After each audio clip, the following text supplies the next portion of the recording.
Week और NCERT solution class 12 आरोह part 2। लेखक है आलोक धनत्वा। पतंग आरोह पार्ट 2 पतंग लेखक है आलोक धनत्वा। सबसे तेज बौछारें गई, भादो गया। उसके बाद प्रकृति में जो परिवर्तन कवि ने दिखाया उसी प्रकार वर्णन अपने शब्दों में करें। पतंग की कविता कवि आलोक धनत्वा ने बच्चों की बाल सुलभ इच्छाओं और उमंग की प्रकृति के साथ अनेक रागात्मक संबंधों का अत्यंत सुंदर चित्रण करते हुए यह अभिव्यक्त किया है कि भादो मास गुजर जाने के बाद घनघोर बारिश समाप्त हो जाती है, शरद ऋतु का आगमन होता है, खरगोश की लाल आंखों जैसी चमकीला धूप निकल आती है। उसी प्रकार चारों ओर उजाला चमक आ जाती है, आकाश में साफ मुलायम हो जाती है, हवा में एक मनोरंजन सुगंधित महक फूल जाती है। शरद ऋतु के आगमन से चारों ओर उत्साह, उमंग और वातावरण होता है, पतंगबाजी का माहौल बन जाता है। सोचकर बताइए, पतंग के लिए सबसे हल्की और रंगीन चीजें, सबसे पतला कागज, सबसे पतली कमानी जैसी विशेषण का प्रयोग क्यों किया गया है? पतंग के लिए सबसे हल्की रंगीन चीज, सबसे पतला कागज, सबसे पतली कमानी जैसे विशेषण प्रयोग कर कवि उसका साकार रूप से पाठकों को सामने रखना चाहता है। उनकी मन जिज्ञासा जगाना चाहता है। पतंग को विशेष बनाकर उसकी और उनका ध्यान आकर्षित कराना चाहता है, क्योंकि विशेष वस्तु प्राप्त करने के लिए लालसा सबके भीतर होते हैं। बीम स्पष्ट कीजिए।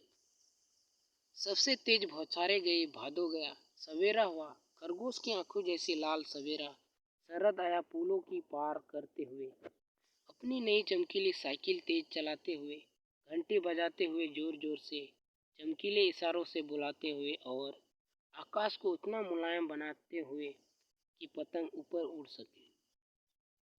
तेज बौछारें गई, दृश्य बीम, सवेरा हुआ, दृश्य बीम, खरगोश की आंखों जैसी लाल सवेरा, दृश्य बीम, फूलों को पार करते हुए, दृश्य बीम, अपनी नई चमकीली साइकिल तेज चलाते हुए, दृश्य बीम, घंटी बजाते हुए जोर जोर से, श्राव्य बीम, चमकीले इशारों में बुलाते हुए, दृश्य बीम, आकाश को उतना मुलायम बनाते हुए, स्पर्श बीम, पतंग स्पर्श उड़ सके, दृश्य बीम।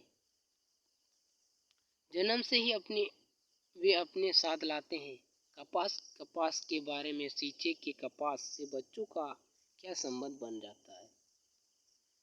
बच्चे के पैर कपास की तरह नरम, मुलायम, हल्के फुल्के, चोट खाने में असमर्थ होते हैं, इसलिए वो पूरे दिन नाच कूद करते रहते हैं।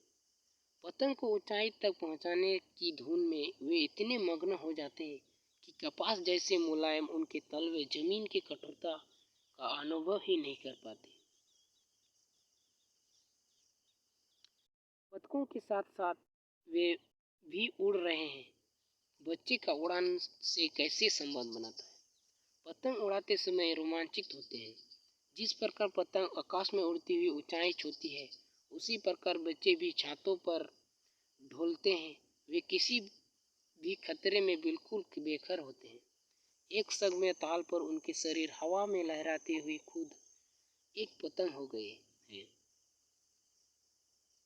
पतंग उड़ाते उड़ाते मानो उसकी छोटे छोटे सपनों का पंख लग जाते हैं। निम्नलिखित पंक्तियों को पढ़कर प्रश्नों का उत्तर दीजिए। छातों को भी नरम बनाते हुए, दिशाओं को मृदंग की तरह बजाते हुए। अगर वे कभी गिरते हैं तो छातों के खतरनाक किनारों से और बच जाते हैं, तब तो और भी निडर होकर सुनहरे सूरज के सामने आते हैं। दिशाओं को मृदंग की तरह बजाने का तात्पर्य क्या है? दिशाओं को मृदंग की बजाते हुए तात्पर्य संगीतीय सृष्टि से है। जो पतंग काटने पकड़ने के लिए इधर उधर दौड़ते बच्चे पश्चातापों से दिशाओं गुजित हो जाते हैं, वे उसी समय उनकी आवाज़ मृदंग की तरह प्रतीत हो जाती है। जब पतंग सामने तो छतों पर दौड़ते हुए क्या आपको छत कठोर लगती है? नहीं, जब पतंग सामने हो तो छतों पर दौड़ते हुए छत कठोर नहीं लगती। उस समय वे उसे पकड़ने की धुन में मगन होते हैं। खतरनाक परिस्थिति का सामना करने के बाद आप दुनिया की चुनौती के सामने क्या स्वयं को कैसा महसूस करते हैं? खतरनाक स्थिति का सामना करने के बाद हम दुनिया की चुनौती के सामने स्वयं को सक्षम महसूस करते हैं। निडरता उत्पन्न होने का आत्मनिर्भर बढ़ा देती है। आसमान के रंग बिरंगे पतंगों को देखकर आपके मन में कैसा ख्याल आते हैं? लिखिए। आसमान में रंग बिरंगे पतंगों को देखकर मुझे मन में होता है मैं पंछी बन जाऊं, स्वच्छंद नभ में उड़ता फिरूं और उड़कर क्षितिज तक पहुंच जाऊं।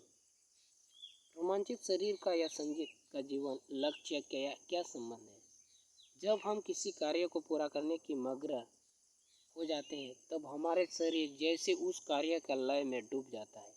उसी प्रकार संगीत सुनते हुए हम उसकी लय में ताल में खो जाते हैं। इसलिए कहा गया रोमांचक शरीर का संगीत।